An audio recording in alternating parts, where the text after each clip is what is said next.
So, hey everybody, Bernhard Hollinger here with another Octatrack video. And this time I want to do something different. After my last video, somehow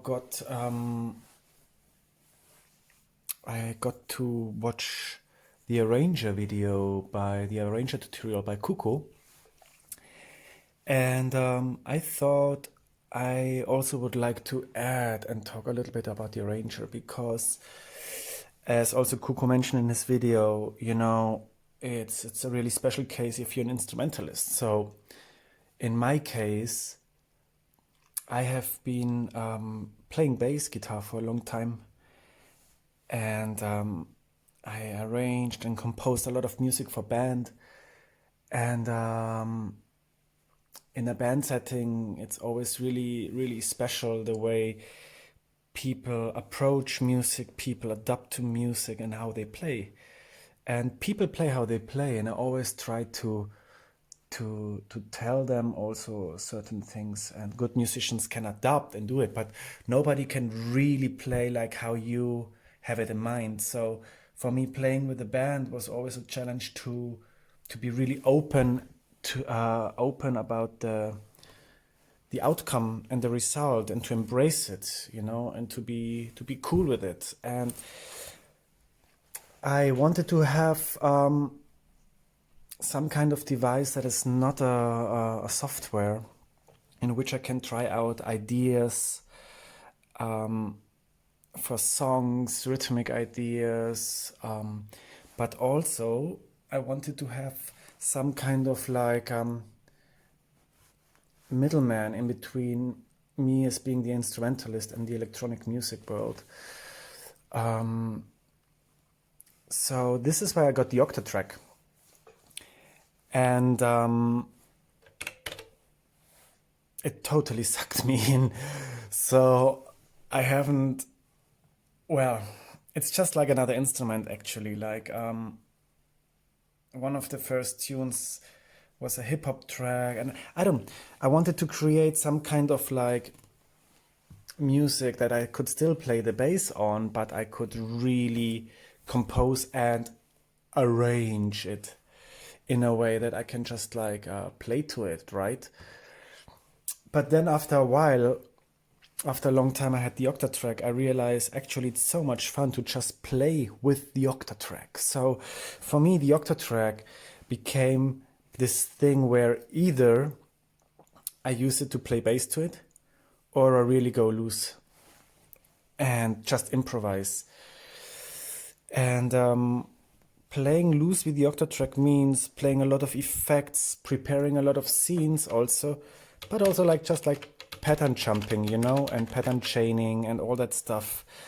And then just playing off the tracks you prepared. And this is a lot of fun. And then after a while I got into the instrument. I actually wanted to get back to the initial idea to have something here, a provider to which I can play bass guitar to. And this is when I found the arranger come in super handy. So there was this live set that I always used to play.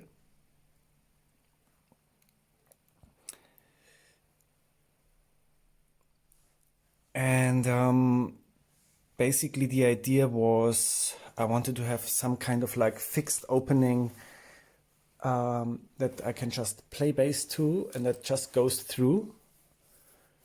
And then I also wanted to have like loose parts where I can actually play with effects and where I can actually play a little bit in the instrument. So when you go into the arranger mode, right? You have edit, rename, change, clear, save, reload. Let's go to my... You see I already have been working. I have been working with the arranger already for some time. And the interesting thing is, in the beginning I approached the arranger as like, hey, I want to arrange a song, right?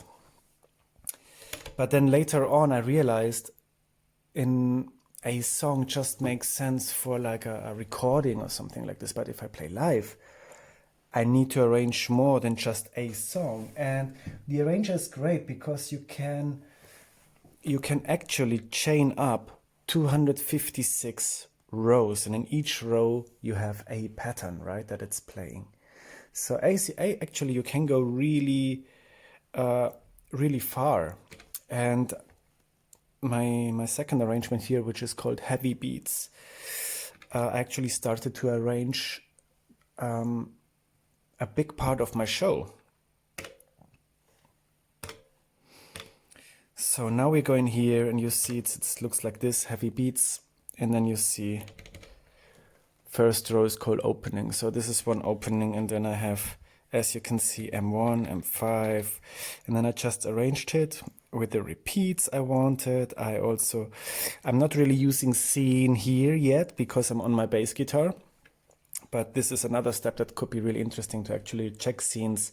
And you can also say, like, at one moment you just switch to another scene. Though I personally find it really more fun to play scenes live and not arrange them. But obviously when you're on the instrument and you don't have the hands free, that's the way to go. And then here in the outro, sometimes, I play and then I just loop the ending and I kind of like improvise, I jam a little bit on it. Do you see that? I jam a little bit on it and then I just make it fade out or something like this. And then I have the hold. So whenever I go there, it stops. And that gives me a moment to say, like, hi to the audience, welcome them. And then there's another opening part. And basically all I do is just press yes and press play. And the show continues, right? So the interesting thing is I have here, that's interesting because now I started on scene 13, how I programmed it, and I faded in.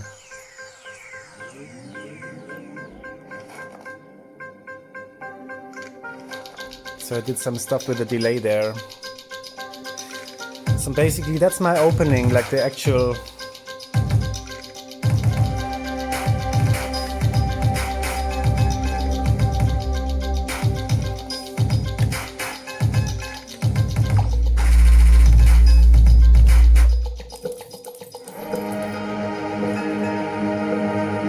Oh, cool. Well, I'm just checking scenes here. So this is very, very cool. And the interesting thing about the Octatrack arranger mode, so lamp is off, let's go back to the arranger, and now I'm gonna show you what I did here. So let me see how many rows do I have.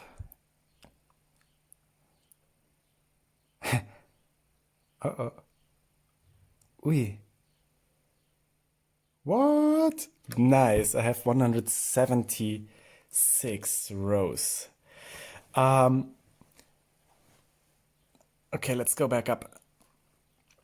And I mean, you can read this in the manual, right? And Cuckoo also explained it, how it works. So here each row means like contains one pattern, or can also just contain an information like, hey, remember this is the song called, or you can say like a certain rows, certain patterns get looped.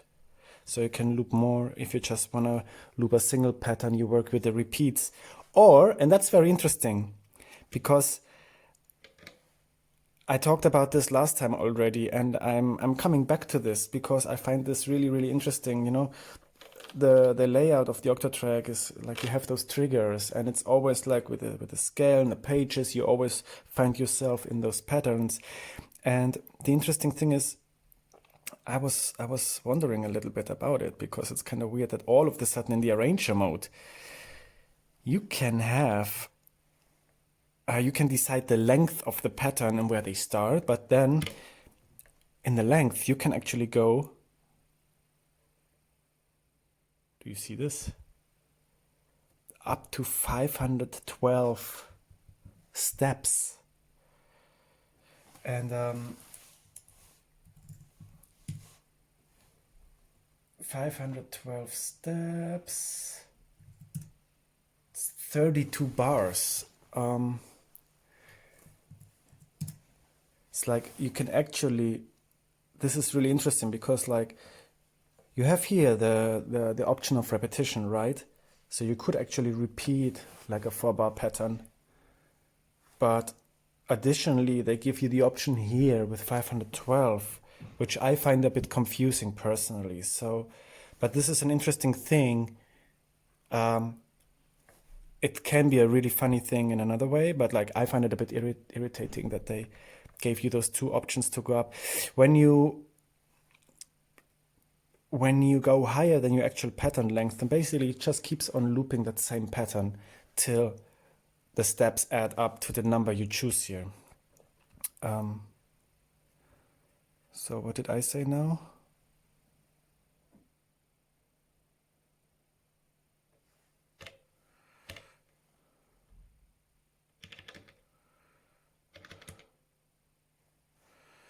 Okay, let's see. Our next guest is one of the most distinctive writers and performers working today. He's kind of a combination poet, jazz singer. I don't know if I changed something now. He's a mixture of Satchmo Armstrong and Humphrey Bogart. Ladies and gentlemen, please welcome Okay. I'm afraid I changed something, so ooh. Anyway, let's go back to the edit mode. So you see also that here, I'm not sure if you can see it. So here I just have 64, which is basically just like a 4-bar pattern here. But then here I chose 48. So, and now it can get really interesting in the arranger mode, because in the arranger mode you can also say, hey, just play me a part of the pattern. So that could mean that if you're more into like dance tracks and more like rhythmic tracks that need to go for some time, you know, you could either work with a repeat, but if you have like one part of this pattern which is the same like the other ones, you know, sometimes you do like just 4 bars of the same groove, you could start thinking in a different way. You could create a pattern that has like the first 2 bars the loop, and then the second 2 bars, like page 3 and 4, is something different. But then in the arranger mode, you say like, hey, play me the first 2 bars and then repeat that. And then at some point you play me the same pattern, the second half of it, or just another part, or add 1 bar at a time to it. And I think this is really interesting. Like I have been taking advantage of this to like I'm not really doing like a lot of dance or like straightforward for on the floor things, but I've found this really, really handy. Glitch. I'm gonna show you.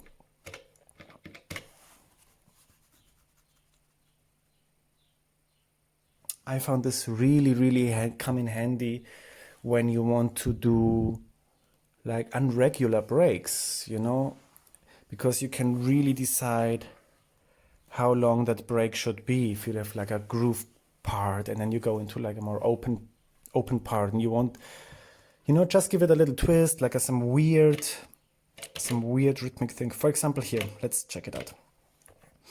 See, like the first one is 30, and then the second one is the full 64, and the third one is 53, and then it continues a couple of times with the repeats, and then here it's 16, here it's 14, and here it's 56.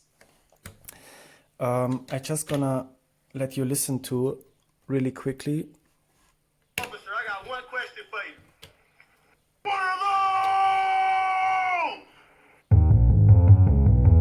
Now this is the normal one, and this is the irregular one. What are the...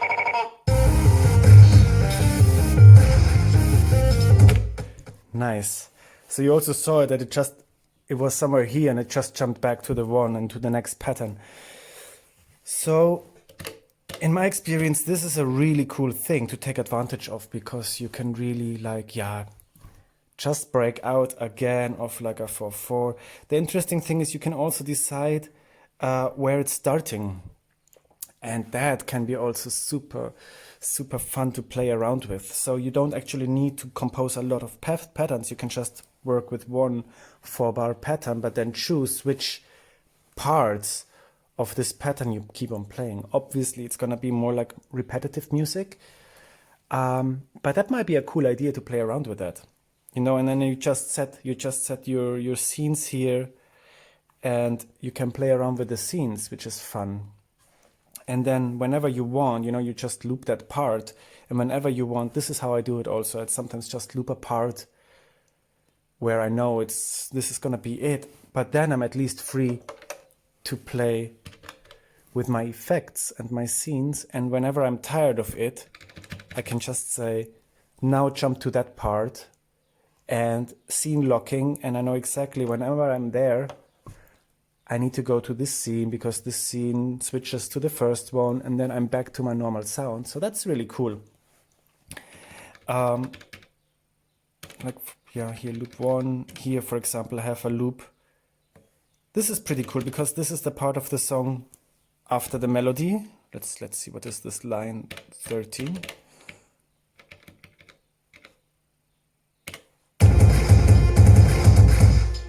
Yeah, this is... Ooh. And now...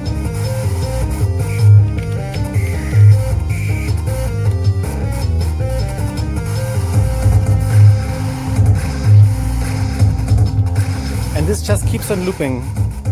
So now usually what I do at this part of the song, I'm gonna play the scenes.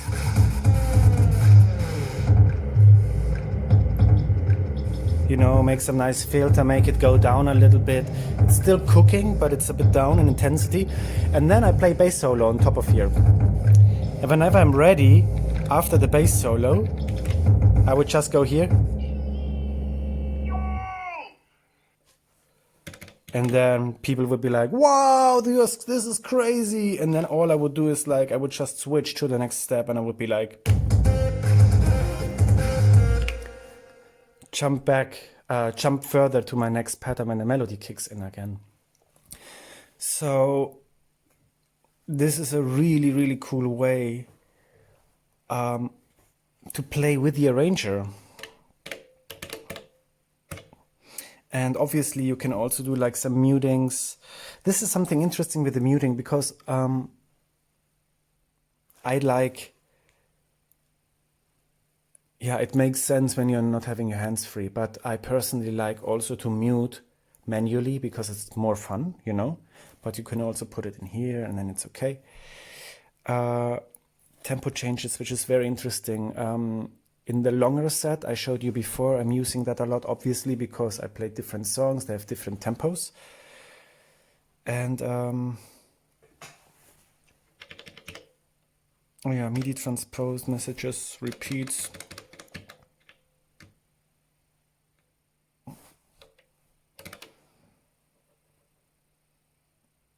Hold, yeah. Yeah, so this is the arranger mode, and yeah, just like Kuku already mentioned, you know, this is it's cool for instrumentalists. Yeah, this arrangement is called Flying Lotus because I was very much inspired by Flying Lotus. And you can also chain arrangements here. So if you have two very long arrangements and they don't fit into those 256 rows, you can just like chain them, which is also very, very cool. Like Kuku said, there is this my glitch again. Like Kuku already mentioned, like the arranger mode it's really handy if you know when you play a certain thing off the Octatrack and you know that's the 4 patterns you want to do and you're tired of, like, you know, pattern chain it, you can always just do it in the arranger if you're fond of that level of control. A lot of times if I play more electronic music without my bass guitar, I love to play free. I love to play without the arranger, but as soon as I have the bass guitar, I feel like I need a certain structure, you know, otherwise I'm not having my hands free.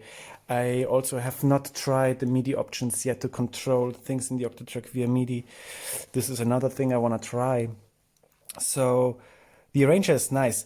One thing though I have to say, which is not so cool, and this is maybe like, there are a couple of turn-offs that I found out while working with it, and I wish there is, yeah, I mean, you can always work your way around, but I would love Electron to step up the game a bit, because if they would change those couple of things, this machine could be the ideal partner for musicians, instrumentalists. I'm coming from the instrumentalist side, and a lot of my friends already, they got some Electron gear as well, and it's interesting. One of the things is, for example, like, you know, sometimes you do like challenging stuff, you want to do more advanced stuff, especially now with those arranger steps, when you break them apart to 53 or whatsoever. If you want to play with your instrument to that can be pretty tricky. So luckily the Octatrack provides a click, metronome on. Unfortunately, in my experience, I show you. Officer, I got one question for you. Wait, I need to make the click come out of the main output. Here we go. Officer, I got one question for you.